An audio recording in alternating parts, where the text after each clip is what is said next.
क्या आप कभी ऐसा इमेजिन कर सकते हो कि होली के दिन यानी कि 13 मार्च को आप और आपकी फैमिली होली मनाने के लिए कलर लेने जा रहे हो, अचानक से कोई गाली गाड़ी वाला पीछे से आकर आपकी और आपकी फैमिली को टक्कर लगा दे, जिसकी वजह से आपकी फैमिली में किसी की डेथ हो जाए। कितना गुस्सा आएगा ना आपको। तो दोस्तों, मैं हूँ नितिन शर्मा और आज हम बात करने वाले गुजरात केस के बारे में। क्या वो भी 300 वर्ड का पैसेज लिख कर बच जाएगा उन्नय केस की तरह? चलो इसे थोड़ा डीपली समझते हैं। ऐसा ही कल होली की रात एक 20 साल का लड़का रक्षित चौरसिया गुजरात के LADGT ड्राई स्टेट बड़ोदरा काडली बाग में शराब पीकर तेज स्पीड में गाड़ी चला रहा था, जिसकी वजह से एक वुमन की डेथ हो जाती है और 3 लोग घायल हो जाते हैं, जिसमें से एक छोटा बच्चा भी मौजूद। जैसे ही एक्सीडेंट होता है, एयर बैग खुलते हैं और गाड़ी रुकती है और साथ में बैठने वाला गाड़ी चलाने वाले का दोस्त बाहर निकलता है और कहता है कि मेरी कोई गलती नहीं है, मेरा कुछ नहीं है, वो चला रहा है। और गाड़ी चलाने वाला लड़का वो खुद भी गाड़ी से बाहर निकलकर अनदर राउंड करके चिल्लाने लगता है, जिसके साथ ओम नमः शिवाय और एक अनजान लड़की निकिता नाम से चिल्लाने लगता है।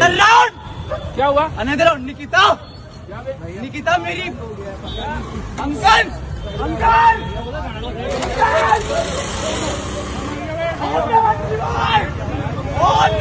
क्या जमाना आ गया है। आज तक सिर्फ बाबा और नेता लोग ही भगवान का नाम जपते थे, और आज एक क्रिमिनल खुलेआम जुर्म करने के बाद भगवान का नाम जपने लगता है ताकि वो बच जाए। और जब बाद में इसे पुलिस पकड़ लेती है तो ये मीडिया के सामने कहता है कि गाड़ी सिर्फ 50 की स्पीड से चल रही थी और उसमें मैंने शराब भी नहीं पी रखी राइट लेने का स्पेस था उस टाइम, एक स्कूटी थी और एक कार था।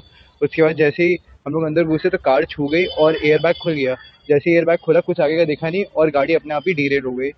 कितनी स्पीड में थी गाड़ी? 50 की स्पीड में तो आराम से थी। आपने दारू किया था? नहीं, कुछ नहीं पिया था मैंने। गांजा कहाँ लिया था? सर मैंने कहीं कुछ नहीं किया था। क्या आपको ऐसा लगता है कि कोई पर्सन बिना शराब पिए इतने बड़े अचानक से एक्सीडेंट के बाद अनदर राउंड और ओम नमः शिवाय और निकिता करके चिल्लाने लगे? थोड़ा सोचो, वो औरत आराम से स्कूटी चलाकर अपने फैमिली के साथ होली फेस्टिवल मनाने के लिए जा रही थी, पर अचानक वो गाड़ी आती है और उसकी जिंदगी खत्म कर देती है। ऐसा लगता होगा उसकी फैमिली को। और इमेजिन करो, अगर ये आपकी माँ, बहन और आपके फैमिली मेंबर्स में से होती तो क्या होता? कोई क्रिमिनल गलत काम करके भगवान का नाम लेता है, जिससे वो सोचता है कि वो बच जाएगा, और वो सोचेगा भी क्यों नहीं, क्योंकि वो 4th ईयर लॉ का स्टूडेंट था, उसे लॉ के बारे में पूरा पता था। पर सवाल इसके निकम्मे जैसे दोस्त पर भी उठता है कि उसने उसे गाड़ी क्यों चलाने दी शराब पीकर। अब क्या होगा एक्सीडेंट करने वाले लड़के के साथ, क्योंकि पुन्ना केस की तरह उसके पिताजी भी एक बिजनेसमैन है। इसके बाद पुलिस का भी रिएक्शन आता है उस एक्सीडेंट पर। कारेलबाग पुलिस स्टेशन में संगम की ओर से मुक्तानंद सिंह रास्ते की तरफ एक गाड़ी जा रही थी, ओवर स्पीडिंग कर रही थी वो गाड़ी, उसकी वजह से एक्सीडेंट हुआ है वहाँ पे। जैसे एक्सीडेंट का मैसेज मिला, हमारी कारेलबाग की PCR वहाँ पहुँच गई थी। वहाँ पहुँचते ही PCR ने एक आरोपी को अरेस्ट कर लिया है, जिसका नाम है रक्षित रविश चौरसिया, और वो वाराणसी के रहने वाले हैं और यहाँ पे MSU में रह के लॉ का अभ्यास कर रहे हैं।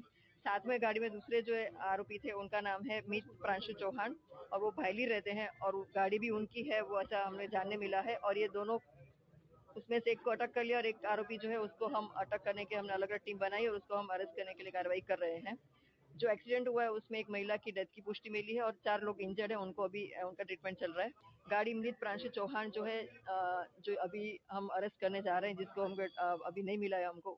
उसी के साथ उस लड़के का भी रिएक्शन आता है उस भयानक एक्सीडेंट के बारे में, जिसके ऊपर वो कुछ ऐसा शब्द कह देता है जिसके बाद आपको भी ऐसे दुखद हालात पर हंसी आ जाएगी। और किसकी गाड़ी थी तेरे पास? सर मैं सुरेश के घर से अपने घर वापस आ रहा था, मेरे फ्रेंड की गाड़ी थी। और क्या हुआ था? सर वो आ रहे थे, एक स्कूटी थी, स्कूटी से हल्का सा टच हुआ, एयरबैग तुरंत ही खुल जाता है, क्योंकि वो उसकी न्यू गाड़ी है एकदम, उसका सेंसर ऐसा है कि हल्का सा भी छुएगा एयरबैग खुल जाता है। एयरबैग खुल गया, फिर आगे कुछ दिखा नहीं और डीरेल हो गई गाड़ी। बोनेट भी खुल गया ना पूरा? मुझे पता ही नहीं है क्या हुआ है गाड़ी को। उसके बाद क्योंकि सीधे पुलिस वाले इधर ले आए थे, वहाँ पे लड़ाई हो गई थी, वहाँ पे ये सब जो दिख रहा है वो लड़ाई की वजह से हुआ। वहाँ से हम लोग फिर वापस आ गए इधर ही। तो कुछ बोल रहा था तू, तो तूने नशा किया था क्या? नहीं सर, नशा नहीं किया था मैंने। कुछ तो लगा रखा था सर मैंने, इसलिए मैं ये सब बोलूँ कि ताकि लोग दूर भागे थोड़ा। हाँ, तो क्या रक्षिता कुछ बोल रहा था? क्या बोल रहा था? रक्षित बोल रहा था। हाँ, ओम नमः शिवाय बोल रहा था मैं। हाँ, तो वो गाड़ी चलाना नहीं आती थी तुझे? कैसे? सर मैं ऑटोमेटिक गाड़ी भी चलाता हूँ, लेकिन उसका स्पोर्ट्स मोड मेरे से नहीं हो पाया सर। ये सब अब सिर्फ बहाना है और कुछ नहीं हो सकता है। मेन जिनकी लाइफ गई, मुझे वो बहुत मैटर करता है, बहुत ज़्यादा मुझे बुरा लगा। कितनी स्पीड में चल रही थी गाड़ी? सर 50 to 60 आराम से। 7 लोगों की जान जोखिम में रख दी आपने, एक की तो डेथ हो गई है, क्या कहेगा?